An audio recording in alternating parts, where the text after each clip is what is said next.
Welcome to the Studio Talk podcast. I'm Xiomara, your co-host. Every week, we speak to our community members to teach them about mental health through education and awareness, and our hope is to inspire them through social change advocacy. We also interview community members and other mental health professionals, clinicians, healers, students, and wellness professionals. Our style is storytelling. Everyone has a mental health story to tell. The information shared in this podcast is not a substitute for seeking help from a licensed mental health professional and is not a substitute for psychological diagnosis or treatment. It's purely educational and purely social change advocacy. If you find yourself in any sort of mental health emergency or distress, please dial 911 or go to your nearest emergency room.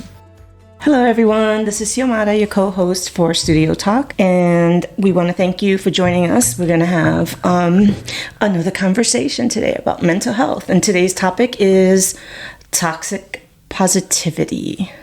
Yeah, and I'm Victoria.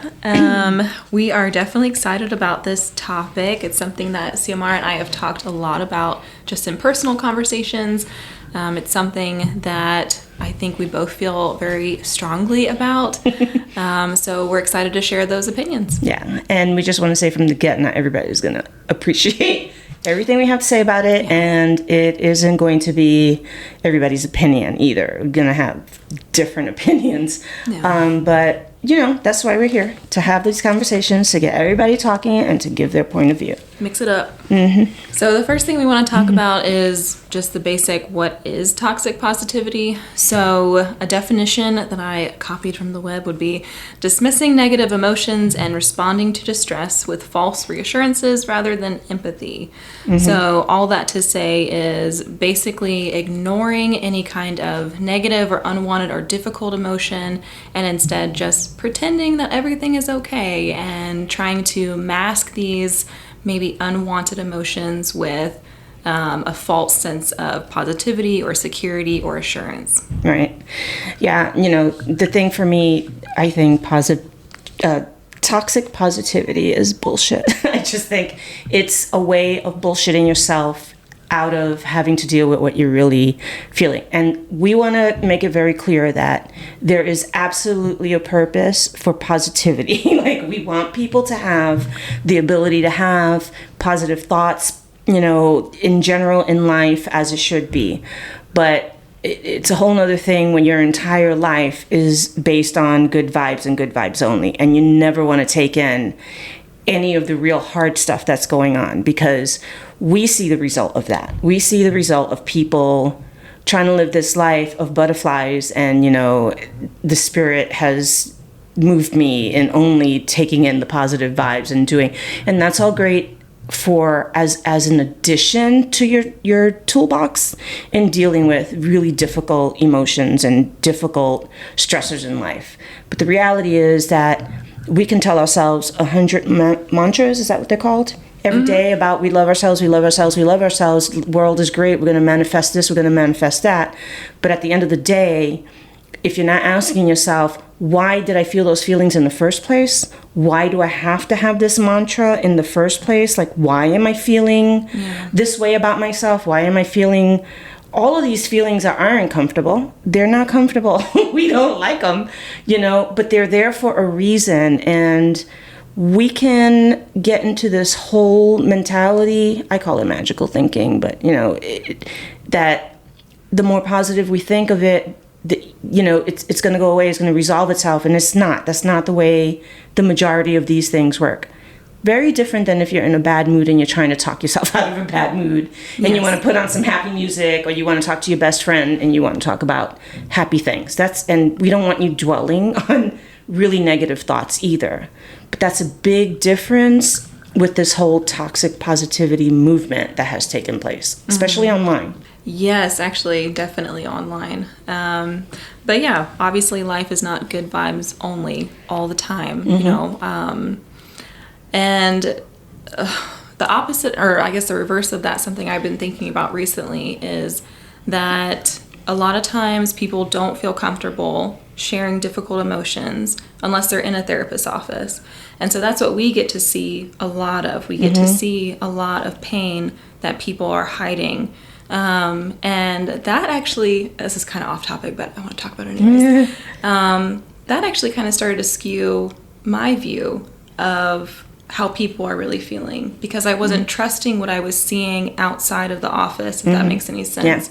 You know, with family members or friends, or see, you know, people being really happy, and I wouldn't trust it, and I would think, oh, that person's really hurting inside, and they're just afraid to say it, you know? So, I don't know. I think it has to be a balance. You know, you shouldn't assume that people are happy all the time, but you also shouldn't assume people are like miserable. Well, let's get real.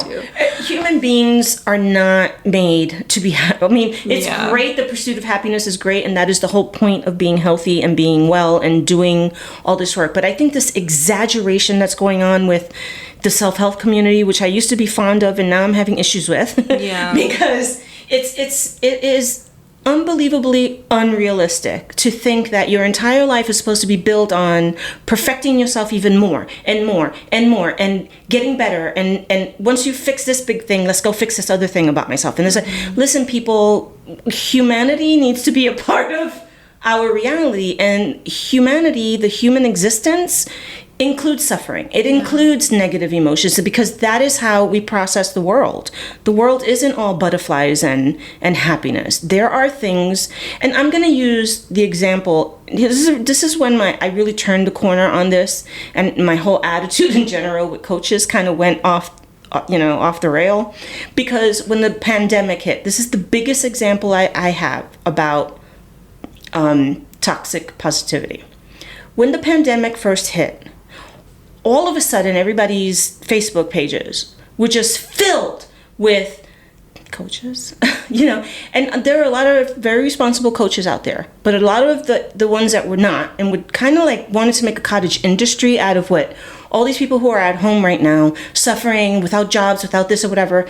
The big message became, take advantage of this, and now is the time, if you're just sitting home doing, like, very judgy about how people are responding, the emotions that they were having, the feelings they were having about what the pandemic was causing for them emotionally. Suddenly they had to think about that wasn't right, because you should be out there writing that book that you need to read. You should be out there rehearsing for that whatever marathon you're trying to write. You should be this better person. This is the time that you need to really, don't ever say you were never given the gift to sit and do that. I get it. You were coming from a good place trying to give people some kind of hope. But the reality is this. Most people during the pandemic were lucky to get up out of bed and make it to the bathroom to brush their teeth, because it was serious and people were feeling some serious kind of way. So to be getting bombarded by these messages that sort of like really got into this whole, we got to be positive, we got to get through this, we're in this together. It's okay within context, but I remember reading this, and it was just like in my feed more and more, and all this stuff that people were just really pushing out there. And I remember feeling really uncomfortable about that. Like, what in the hell is wrong with them? Why would they take this time right now to start pushing this stuff? What people really need to be hearing right now is that it's okay to feel like you can barely get up and make it to the bathroom and brush your teeth, because that's normal. Feeling that way is normal. You're in shock right now. You're feeling all these kinds of ways right now for a very real reason, and we all need to process this, because it's going to come out in very unhealthy ways if we don't. If we just jump and become like the next guru in our life, it's just going to come back. And you know whose offices everybody's sitting in after that fails? Ours, okay? Because it doesn't work when there's real difficult emotions going on, because there's real difficult life issues going on. You cannot, go out there saying, I'm leaving it to, the Great Spirit to come and tell me which. No. We have to do real hard work in order to, go through it and recover and heal from this kind of thing. All right, that's my spiel. I agree. I really felt like there was like a little cottage industry all of a sudden coming out with all this positive talk about what you should be doing with your life now that you're at home, because you just lost your job. Come on, people are grieving. They just lost their jobs that they've had for like however long, and you're telling them they need to go write that book that they always been wanting. And if they don't, then what are they supposed to feel? Shame and like unable to rise to the occasion? That's the toxic part. Yeah, it's so much pressure, you know, and with that pressure comes a lot of shame. You know, not only are you not allowed to feel the difficult emotions of, like you said, like losing a job or, you know, just the fear of the pandemic. Yeah, people dying, losing family members, not being able to go to the funerals of those family members. No toilet paper. No toilet paper. People are hoarding toilet paper. The real crisis of 2020. But yeah, shit was hard. And you're right. A lot of people didn't want to deal with it. And I think it was coming from a place of good intentions, right? Where no, some people tried to take advantage of people's vulnerability, and I'm going to call it out. Yeah. No, that's fair. That's definitely fair. You know, I do think sometimes people, when they're trying to reframe a negative situation into a positive light, because that is sometimes therapeutic. You know, if someone is kind of stuck in this negative mindset or stuck in an emotion that, you know, there's lots of reasons for that. But it definitely can be taken advantage of. And like I said, that pressure can create lots of shame and guilt, and it's, you know, it all comes out eventually, which is what we're going to talk about a little bit later on. You know, and this whole toxic positivity thing, I find, you know, my opinion, is very shallow. It's very shallow, very superficial. It's very easy, too, to sit there and tell yourself, if today I get up and I drink, you know, the appropriate amount of water and, you know, read the appropriate amount of whatever it is that we're doing, whatever the hip thing is now that we're doing, tonight I'll be able to not deal with my insomnia that's coming from like this big. It does not work like that. That just needs to be part of everything that you're doing for yourself. When they're giving you false reassurance, like, you know, some poor woman just lost her baby because of whatever the reasons are that these awful things happen, and they want to go talk to a friend or, you know, a family member or something about how they're feeling about it, and somebody says to them, well, honey, you know, whatever knows what they're doing, and things happen for a reason, and you just have to be grateful you already have one strong child at home. Even if you're coming at the person with a good heart and good intentions, that is detrimental to that person who just suffered that loss. Yeah, how dare you? You know, that is not validating. That is not helpful, because there's nothing you can tell that person that's going to make them say to themselves, yeah, you're right. If I just think positively about what I just went through, this is going to be an easy. No, it's not. Yeah. Tell the person that what they're feeling is valid. It's horrible. You don't know what it feels like. You don't know what they're going through, but I am here for you, and I am going to sit right here with you and hold your hand while you get through this, you know. And if you cannot say that, say nothing and just sit there. Just be there. Just be present. Yeah. And so, as you can tell, I'm very passionate about it. This is very upsetting. I expect you to get so fired up over that. You've been waiting for this. Yeah. Well, when you picked the subject, I was like, oh, does she know? You know, listeners, we take turns. 1 week I pick, the other week Victoria picks. And so she had picked a subject for today's conversation, and then we sort of tabled it because we wanted some more time to prepare it for it. And so she got to pick this one, and she was really happy about it, but I don't think she knew. I don't think she knew. I'm learning. But no, I mean, especially that saying, everything happens for a reason, really makes me upset. One of my favorite comedians, Patton Oswalt, he lost his wife. And he had a whole stand-up routine pretty recently after he lost his wife. And so he talked about the grief and his segment. And he talked about how examples of toxic positivity was driving him insane. He's like, if one more person comes up to me and says, well, everything happens for a reason, or try and see the bright side, there is no bright side. No. I lost my wife, and my young daughter lost her mother. Right. So why don't you leave me alone? Stop trying to mask over this. Like, it sucks and it Perfect hurts. Word, mask. Yeah. And the fact that he was like so raw about that on stage in front of people, and just saying like, there's no good. There's no good in what's happening right now.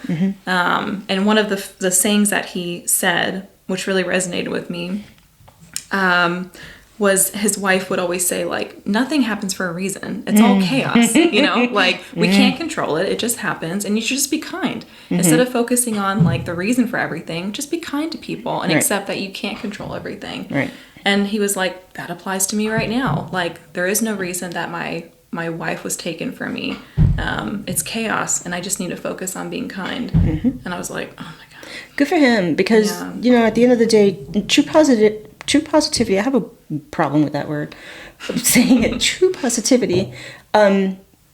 It is about more than just your internal emotions. It's really affected by our relationships with our relationship with ourselves and with others, and with the community and the world around us. So, suppressing negative emotions and touting this feel-good statements all the time, it really is inauthentic. There are very few people who are naturally born into this world who are 24/7 happy-go-lucky, nothing really shakes them kind of people. And those people are very, very rare. They do exist. And some people are happier more times than others. And that, I'm not saying that doesn't exist. That does exist, and that doesn't work. You want to be around those people when you're not feeling good, because they bring you up, and that is not toxic. That's who they really are. That's what they really feel. That's authentic. You want to be around those kind of people. When my mom was a younger person, before her cancer came and took her and really changed her personality, she became more difficult to be around. And everybody, like the younger people in my family, were like, "Oh my God, she's turned into such as," that's what cancer does to you. Okay, it just kind of messes with you. But prior to that, she was that person who was just naturally a good-hearted, sort of not a whole lot of stuff, ruffled her feathers. She was sort of not that disgruntled, grumpy person. And I always admired that about her. But when she felt her emotions, her real emotions, and you saw that, you knew they were real. And she allowed herself to feel it. And so I feel like that's kind of the point of everything. It's, if you're feeling good and it's a positive thing and it's real and you don't have to work so hard at it, and it's sort of something that you're cultivating through your lifestyle, through your choices, through your people and all that, of course that's what we want to advocate, because that's what we want you to do. But when you're sitting there in front of the mirror telling yourself how much you love yourself, I love myself, because that's the first thing you're supposed to say to yourself for a whole hour before you start your day, so that you can manifest this throughout the rest of your day, I think that is less authentic. That, because the question is, why am I needing to do this for an hour to myself? Why don't I believe that innately? And what do I need to work on to make myself not have to sit for an hour and tell myself that I love myself? Like, let's unpack all this crap, man. Let's deal with this crap. And that's the part that I feel the whole movement towards being positive all the time sort of encourages people to do. Like, just just if you do this and you do that, it'll make all that negative stuff go away, and then you'll just be this really happy, which doesn't exist, people. I'm here to tell you, there's no such thing as a person who's happy all the time, 24 hours a day, 7 days a week. I just don't believe that's... Yeah. I don't know if I want to be around that person, to be honest. You cannot sustain that. That is not sustainable. Sometimes you just feel indifferent. Or sometimes you're low, and sometimes you're, goofy and happy. It's just a whole range of emotions that we feel. Anyway. Yeah. And, this might have to be a different topic, but I think we sometimes get so skilled at masking our emotions that we actually don't really know how we feel. I've struggled with that, and I think a lot of my clients struggle with that too, because I'll ask them, let's do a mindful check-in, how do you feel right now? And they're like, I don't know. But yeah, we might have to talk about that different. Yeah, it's a whole conversation. And again, because we want to humanize everything, we want to make everything all about the fact that we're all human. Your mental health professionals are also human, and they also don't know what they're feeling sometimes. We don't know what the hell we feel sometimes, and we have to sit there and do the work even though we don't want to. We shouldn't have to, is what we tell ourselves. But the truth is, we do have to. We do have to sit there and go deal with our true feelings about things. So we get it. We're not saying this because we don't experience it too. But, perhaps we did the toxic positivity thing at one point in our life. And guess what? It didn't work. We had to actually do something beyond that, because it's very temporary. It's sort of like a little Band-Aid, I think. Anyway, the bottom line is, both positive and negative emotions are part of what we need to feel in order to be well-adjusted and feel that when we are happy, it is authentic. So if we try to remove the negative, uncomfortable, ugly stuff so much, to the point where we're not processing those feelings. We're not thinking about those feelings. They don't exist in our world. Everything has to be framed in a way that is, well, what good can you get out of this? What can you do with this situation that's going on? How can you make at some point, people have to stop saying that to people and say instead, that's really messed up. Yeah. That's really messed up. Man, I'm just going to sit here with you because I don't even know what to say to you. That's really going to help the person process their emotions. It's going to validate them. It's so affirming. It's affirming. And it helps them understand that they're not the only person who wakes up feeling ugly or some kind of way, And this is part of humanity. We need to put humanity back into what we're all supposed to be, and being positive about everything all the time like that. That's not what humans are. Yeah. And I think if you make someone feel safe to process or talk about those unwanted emotions, then that person feels safe. I've always noticed that if I am very genuine with my feelings around someone, then that person, you can see it on them. They're like, oh, I don't have to pretend anymore in front of you. That's awesome. Yeah. Yeah. This is a touchy subject because right now, it's especially since the pandemic.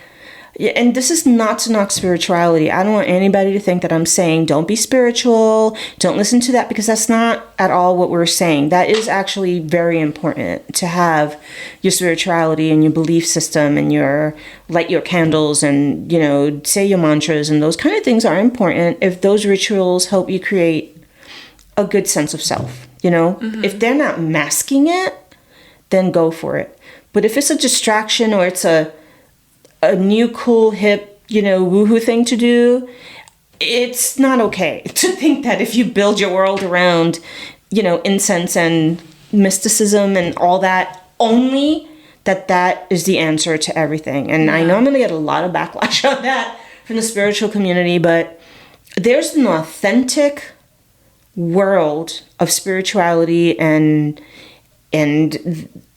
people trying to have good vibes. There's a whole authentic community out there. And then there's this whole other side of people who have joined them into wanting to portray that they are the same way. And they're really not. It's all fake and phony.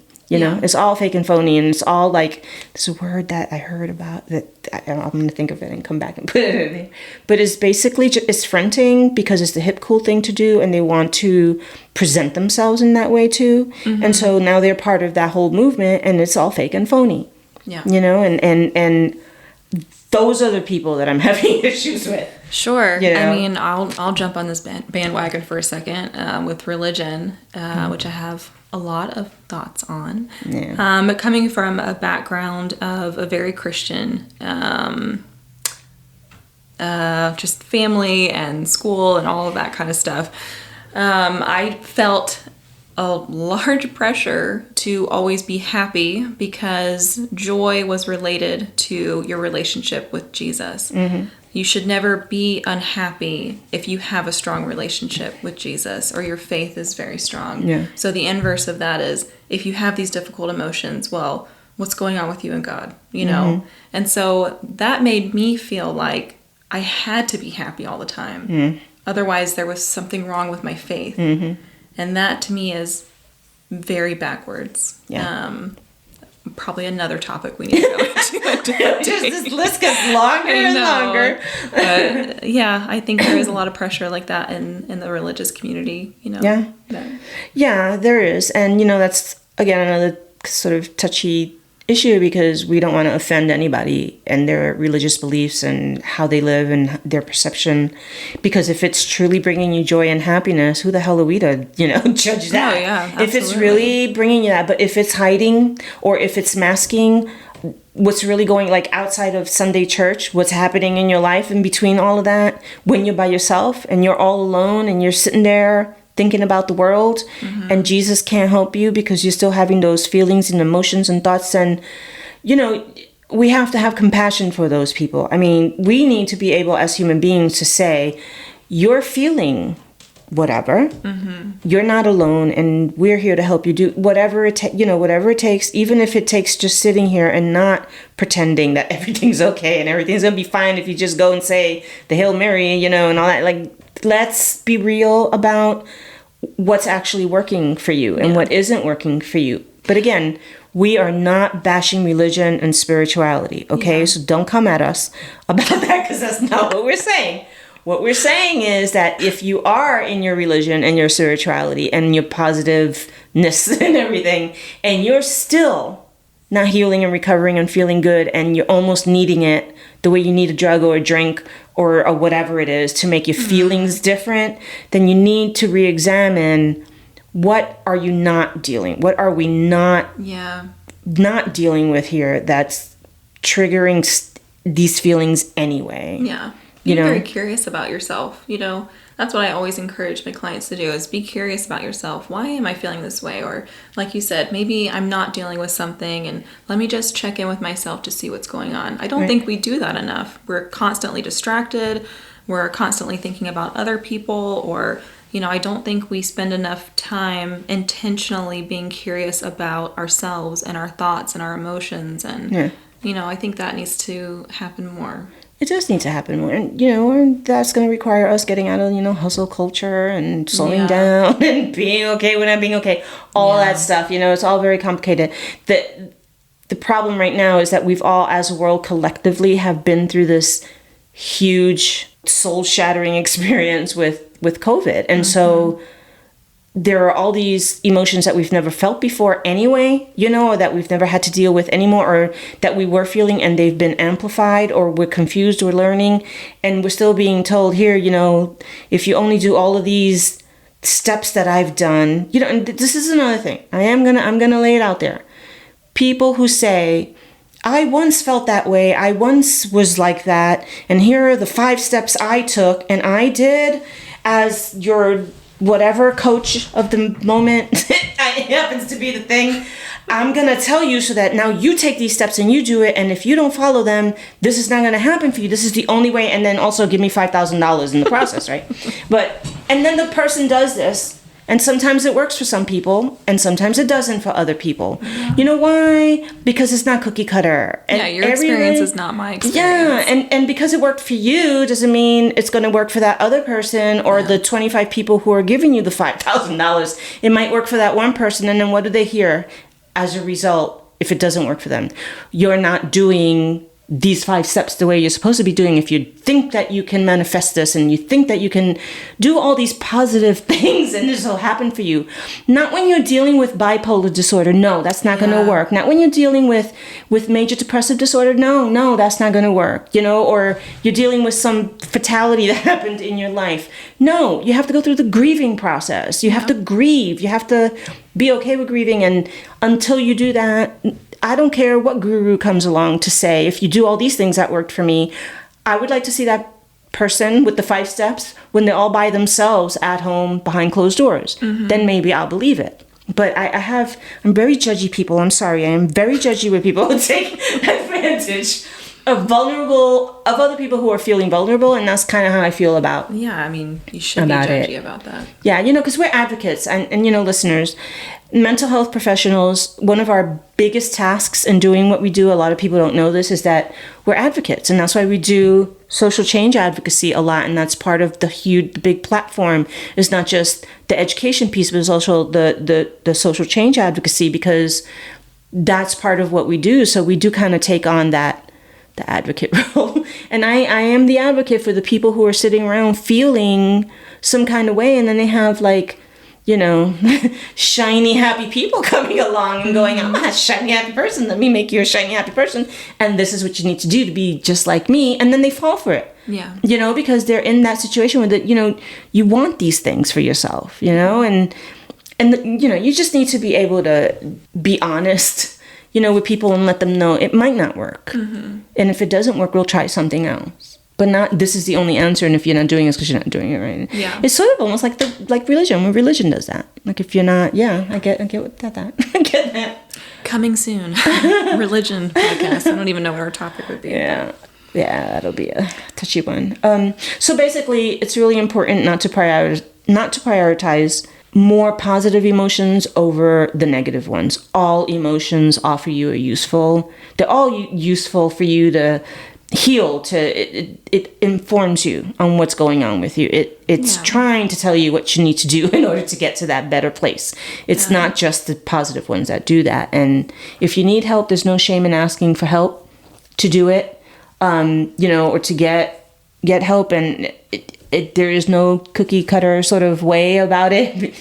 I always talk about my depression, very honestly, and what works for me isn't going to work for all of my clients who have clinical depression. It's going to be different. I mean, there is basic fundamental evidence-based stuff that we can try with our clients to help them get through those feelings, but we still need to take in their worldview, their experience, what might not work for them because of their biology, because of their religious beliefs, whatever it is. We need to take that into consideration too. So I wouldn't sit there and tell my clients, you have to do it the way I did it because I got over it and it worked for me. So if it's not working for you, these are the 5 positive things that you've got to do to get over your depression.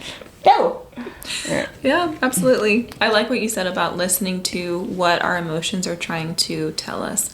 Thinking about our emotions as messages. What is my anger trying to tell me? Or I feel really sad today. Like, what am I trying to tell myself? I always think about that movie Inside Out, which I think is every therapist's favorite movie of all time. But, all of the emotions in that movie play a role, you know? And so, listen to them. And remember that when someone comes to us as sisters and, cousins and friends and coworkers, and they really are talking to us about some kind of negative thing that they're going through, or, first of all, that's very hard for people to do. People don't necessarily feel proud of having to talk to people that way. So this is already hard. So if they come to you and they're doing that, and if you say, oh, don't worry, everything's going to be okay, we know you're coming from a good place, but what it effectively does is it shuts that person down. And the message that person hears, instead of, thank you, I appreciate that, what they're going to be feeling inside is more like, well, I guess I can't really talk about this because everything's going to be okay. And this person's so uncomfortable with me and my negative emotions that I have to keep it to myself. I can't talk to people about it. So in essence, we're shutting people down when we really, that's not what they need or what they want, and we're going to give examples, don't worry, on what you should do instead, or what you can say instead to keep someone from feeling, like you've just shut them out or dismissed their true emotions, Something I just recently realized, and a client brought this to my attention, is how normalizing can also be a form of toxic positivity. And what I mean by that is, she gave me an example where, she's experiencing some really difficult ways of expressing her emotions. And every time she tries to talk to someone about it, they're immediately normalizing it. Oh, well, that's normal for your age, or, like that's okay. We all do that. We all think that. We all have that. And I'm guilty of that. Yeah, I mean, I think therapists, we are, because we're always trying to normalize our clients' experiences. But she made such a good point to where I was like, wow, you're actually really right, because I've had a similar experience to that, where I've tried to talk to like some of my friends about just some really weird thought processes that I've had that I know are not normal. And so I'm trying to talk to them about it, and their reaction is like, everybody thinks those things. That's frustrating, because that's shutting me down. You're not listening to what I'm saying. I know this is not normal. It's okay to say that it's not normal. I just want to express it to you. I think that comes out of, human nature, just our knee-jerk reaction. For the most part, is always trying to fix and help the other person not feel the emotions that they're feeling or dealing with, the negative stuff. We want to help. And some say that, the male gender is specifically big on trying to fix it and not necessarily sit around and try to help you process it and that kind of thing. There's truth in that, but I also do know a lot of women that do that as well. So I can't just say it's a thing. But, normalizing, sometimes it's appropriate to let a person know that it is, people your age do that, but it seems to be affecting. I mean, here is an example of what you say when something like that happens is, it is normal for people your age to feel that way, but if it's really causing more distress, for you, or you're feeling like you need some extra support, or you want to talk about this a little bit more, I'm here. Like, talk to me. And if I don't have the skills or the tools to do it, then let's see if so-and-so can. They seem to be good at this, but trying to fix another person's problems right there in the moment, really does feel that way. Mm-hmm. Or telling them, oh yeah, that's normal. It almost gives you the feeling that they don't want to deal with whatever the hell it is that you're talking about. And sometimes they don't. Yeah. That's got to be okay with some of us. Not everybody wants to hear your stuff. Yeah, that's fair. Yeah, everybody wants to hear your stuff.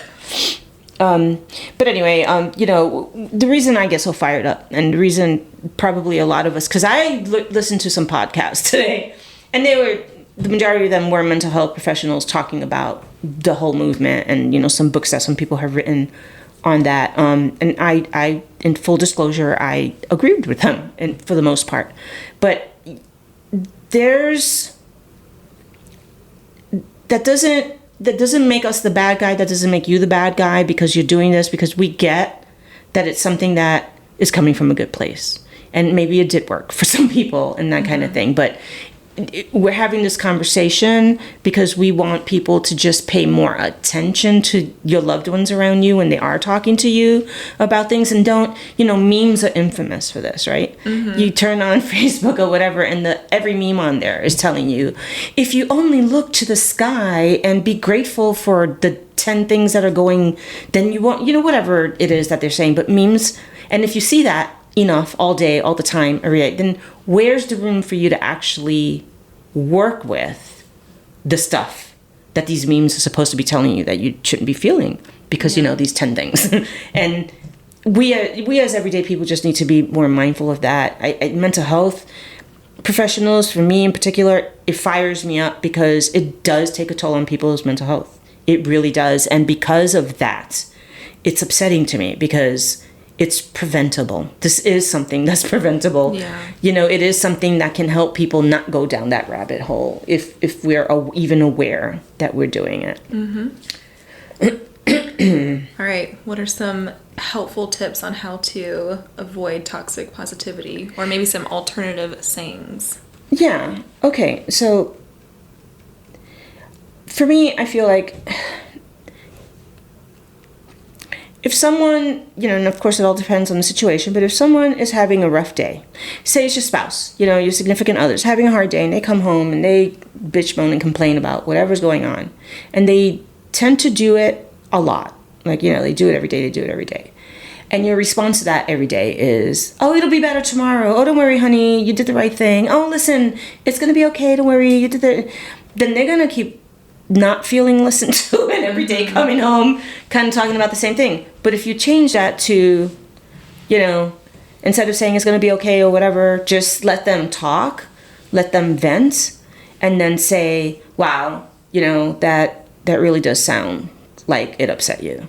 And they'll feel heard, and they'll feel okay, and they'll feel like they vented, and they don't maybe feel like they need to talk about it anymore. Mm-hmm. Because you were the person they told, you listened, you didn't try to fix it, you didn't try to give advice, you didn't try to say, oh, everything's going to be fine, because it's not fine, because they're talking about it every day, so that he has or she has they have no control over what that next day is going to be like. Yeah. And it might not be okay. So for them, just knowing that you're there to listen, not trying to fix, not trying to change, not trying to say it'll be okay, and letting them voice it, have a voice, and they know that you listen to them, they'll probably change the subject once they kind of feel heard and want to know what's for dinner. Like, try that, try that, instead of everything's going to be okay. Because that's not working, because I keep talking to you about it. Yeah. Because it's not okay, So that's one example. And I think, for me, it's just a personal thing, because I've seen how it's messed up some people's thinking. But I think, like, the whole big... If you let great spirit in, and that's going to be the thing, your answer to everything is going to be great spirit knows what they're like. So God knows what they're doing. The moon is in the wrong place. Like, those things are valid within context. Mm-hmm. Not everything is because we have a full moon tonight. Not everything is because of that. Or Mercury's in retrograde. Not everything is because of that. No, yeah, that's not. Those things are very valid, and they all have their place within the context. But someone having, a nervous breakdown about losing their job is not the place. It's not the time to be talking about what kind of moon. Yeah, it's just not. So being mindful of that and just sitting with people, you know, when they're having a moment, and even if you have to be quiet or let's have a drink together. I do that with my nibbling in-law. You know, if I need a drink and I come up there and I'm like, he does this great thing that I love. That's right, I'm talking about Jason. He does this great thing that every now and again, I'll go up to the main house and be like, blah, blah, whatever. And, you know, and then he gets done listening to me, whatever the issue of the day is. And he'll go, okay, do you need a hug? Do you want a hug? Aww. But it's like from such a genuine place, Yeah. And I'm like, okay, yeah. And he'll give me a huge hug. And then I feel better. Like I go back to my little place and I'm like, oh my God, that felt so much better because I got to vent, I got to whatever. He didn't fix it. He didn't tell me the moon, the sky, stars, you know, whatever. It's either, do you want to taste this new drink? You know, you can sit here and drink this. And do you need a hug? Before he actually tries to hug me, because, you know, you got to know the person wants a hug. And 9 times out of 10, that shit works with me. Like, he figured out what works with me, and it works with me, and he'll try that, you know, when it's appropriate. Sometimes we don't really want a solution or advice. Sometimes we just need to get it out. And then, I don't know, end it with a hug, like you said, or a drink. Yeah, or, you know, play video games or whatever it is. Yeah. And that's not to minimize real serious issues and problems, people. Okay, we're just talking about everyday, normal, negative emotions here. Yeah. You know, not serious mental health illnesses, okay? Yeah. So, yeah, I think those are very simple emotions, very simple examples of what you should or shouldn't do. You know, and, you know, quite frankly, sometimes there's nothing you can say to make it better or make a change or make it any different than what it is. Sometimes it just is what it is. And the person has to have their own journey in trying to get through that, whatever it is that they're going through. And we need to be graceful enough to understand that that person has their own journey that they need to take and go through. And my advice, just because I think it's great and wonderful, doesn't necessarily mean that it's in that person's best interest to sit there and give them this advice. If they, you know, do aromatherapy, and which I love aromatherapy, it helps me. It helped me a lot, get through a lot of things. But I can't sit there and tell people to go, oh, you know, aromatherapy is what you need right now, going through this. No, because no. Yeah. You know, you can't do that. You have to let that person let them know what worked for you, but at the right time, not when they're in the middle of their stuff. You know? Yeah, absolutely. And like you said, sometimes, you know, you don't know what to say to someone, and that's okay. You can be genuine with that. You can say, I don't know what to say, you know, how is there anything I can do to help? You know, sometimes you can just ask them, like, what do you need? Do you want me to sit here and listen? Do you want, like you said, do you want a hug? Do you want to go out somewhere? Do you want space? You know, you can ask people too, like, what do you need right now? Instead of just trying to mask over everything with, you know, a distraction, or to say, like, you'll be okay. Everything's going to be fine. Yeah. Or do these 5 steps. I know, because I'm like, I want to know these 5 steps. Keep talking about them. Oh my God, if I listen to somebody tell me that all I need to do is these 5 steps again, I'm going to, you know, if 5 steps worked, our profession would not exist, okay? Let me just put that out there. It wouldn't exist, you know? Yeah. And people that want to give 5 steps to somebody with a medical condition, I've seen that a lot. Like, somebody's having severe chronic pain of some sort. And if you do these 5 steps and they do these 5 things because they worked for me, blah, blah, blah, blah. Yeah. If that were true, we wouldn't need people with medical degrees to tell you. Like, you know? Life would be a lot simpler, for sure. Like, what in the hell? I mean, not that I'm saying that it doesn't work ever, but it's just dangerous to sort of just assume that whole positive, if you live this positive day today, you won't feel this chronic pain tonight. You know, no, they're going to feel the pain anyway. Yeah. You know, so we got to take that. Yeah. Anyway, this is one of those subjects, as you can tell.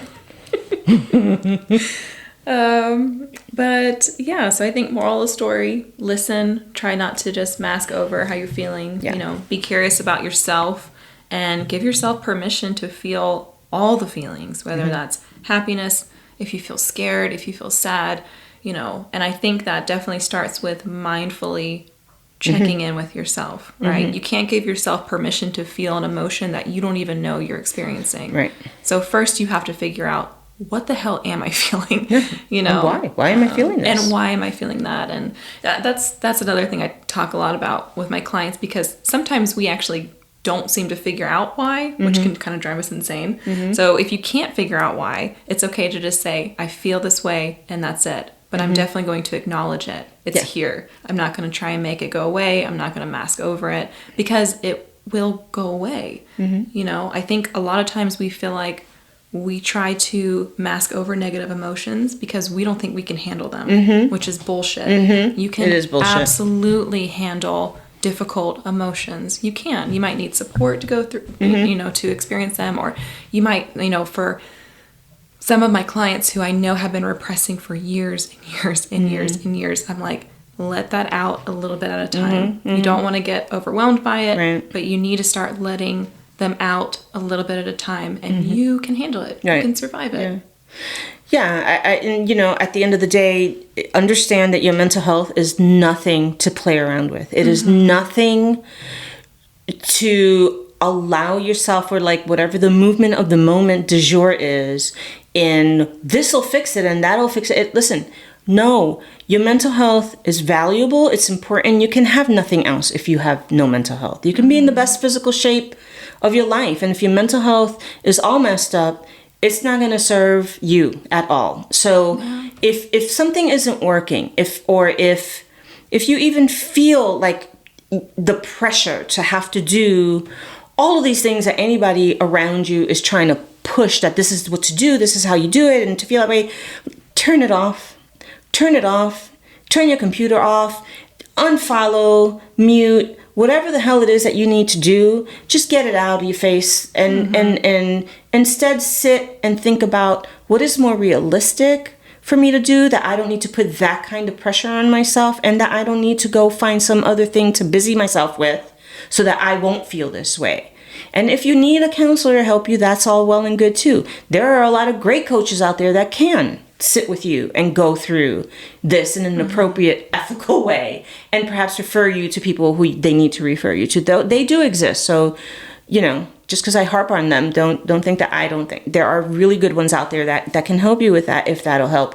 And if it's not a coach, find someone who's much more down to earth about what you're going through and doesn't require all of this hoopla for you to have to do in order to not feel the negative feelings anymore. Sometimes all you really need is quietness and stillness and just peace. And let yourself go through the process with someone who you can trust is going to pick you up if you fall off your chair and end up on the floor, kind of thing. And if you don't have that person in your life, you know, and a lot of us don't, then we can talk about. We will find resources that maybe might be able to help you do that. But don't give up.